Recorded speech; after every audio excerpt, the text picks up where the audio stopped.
രാഹുൽ മാങ്കൂട്ടത്തിലിനെ അയോഗ്യനാക്കാനുള്ള നീക്കം നിയമവിരുദ്ധമെന്ന് കോൺഗ്രസ്. കേസിന്റെ പേരിൽ എത്തിക്സ് കമ്മിറ്റിക്ക് ഒരാളെ അയോഗ്യനാക്കാനാകില്ലെന്ന് പ്രതിപക്ഷ നേതാവ് വി ഡി സതീശൻ പറഞ്ഞു. പ്രതിപക്ഷ നേതാവിന്റെ നിലപാട് മാറ്റത്തിന് പിന്നിൽ എന്താണെന്ന് മന്ത്രി എം പി രാജേഷ് ചോദിച്ചു. എന്നാൽ ഡി കെ മുരളി നൽകിയ അപേക്ഷയിൽ സ്പീക്കർ ഇതുവരെ തീരുമാനമെടുത്തിട്ടില്ല. അതേസമയം തെരഞ്ഞെടുപ്പ് ലക്ഷ്യമിട്ട് PR പ്രവർത്തനങ്ങളുടെ പാലക്കാട് സജീവമാകാനാണ് രാഹുലിന്റെ നീക്കം. കേസിൽ പ്രതികളായിട്ടുള്ള MLA എത്തിക്സ് കമ്മിറ്റി കൂടി ഡിസ്ക്വാളിഫൈ ചെയ്യണം എന്ന് പറയുന്നതിനോട് ഞങ്ങൾക്ക് യോജിപ്പില്ല. അതിനുള്ള അധികാരം എത്തിക്സ് കമ്മിറ്റിക്കും ഇല്ല, നിയമസഭയ്ക്കും ഇല്ല.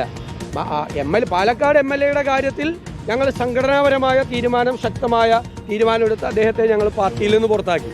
പക്ഷെ നിയമസഭാംഗത്വം പ്രതിയായ ഒരാളുടെ നിയമസഭാംഗത്വം കളയാൻ പാടില്ല. ഞങ്ങളെല്ലാം ഓരോ കേസിൽ പ്രതികളാണ്. നിയമസഭയ്ക്ക് ലെജിസ്ലേറ്റീവ് കോമ്പിറ്റൻസി ഇല്ലാത്ത അധികാരം എങ്ങനെ പ്രയോഗിക്കണേ? അത് ആവശ്യമില്ലാത്ത പ്രീസിഡന്റ് ആവാൻ പാടില്ല. ആരുടെ കേസിലാണ്?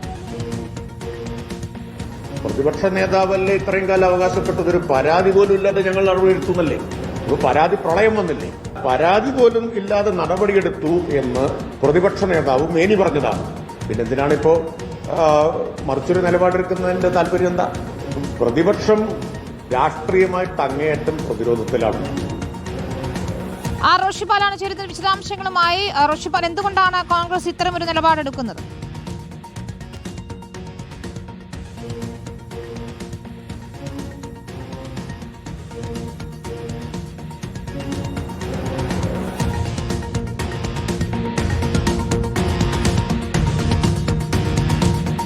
സ്പീക്കർക്ക് ഡി കെ മുരളി MLA ആണ്. അതിൽ ഡി കെ മുരളി നൽകിയ കത്ത് സ്പീക്കർ നേരെ പ്രിവിലേജസ് ആൻഡ് എത്തിക്സ് കമ്മിറ്റിക്ക് കൈമാറുകയായിരുന്നു.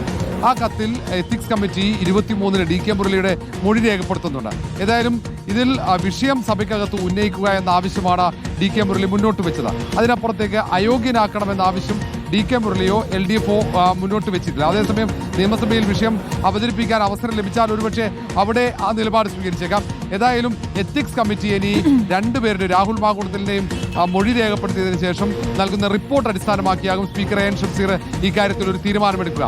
ഡി കെ മുരളിക്ക് രാഹുൽ മാങ്കൂട്ടത്തിനെതിരെ ഉയർന്ന ലൈംഗിക ആരോപണവുമായി ബന്ധപ്പെട്ട് ഉയർന്ന കേസുകൾ അത് സഭയ്ക്കകത്ത് ഉയർത്താൻ കഴിയുമോ എന്ന കാര്യത്തിൽ അന്തിമ തീരുമാനമെടുക്കേണ്ടത് AN ഷംസീറാണ്, സ്പീക്കറാണ്. സ്പീക്കറുടെ തീരുമാനമനുസരിച്ചായിരിക്കും വിഷയം. ഏതായാലും ഈ കാര്യത്തിൽ ഒരു കടുംപിടുത്തത്തിലേക്ക് LDF നേതൃത്വം പോകുന്നില്ല.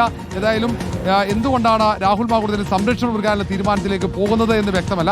കാരണം നേരത്തെയൊക്കെ പ്രതിപക്ഷ നേതാവ് വി ഡി സതീശൻ സ്വീകരിച്ച നിലപാട് ഇങ്ങനെയായിരുന്നില്ല. പൂർണ്ണമായും തള്ളുകയായിരുന്നു രാഹുലിനെ. പക്ഷേ ഇപ്പോൾ നിലപാട് മാറ്റുന്നത് ചിലപ്പോൾ ഒരുപക്ഷെ തെരഞ്ഞെടുപ്പ് ഘട്ടമായതുകൊണ്ടാകാം. ഏതായാലും രാഹുലിനെതിരെ ഉയർന്ന ലൈംഗിക ആരോപണങ്ങളിൽ ഒരു സംരക്ഷണവും കോൺഗ്രസ് നൽകില്ല എന്ന് നേതൃത്വം പറയുന്നു. ശരി, റോഷിപാലാണ് വിശദാംശങ്ങൾ നൽകി.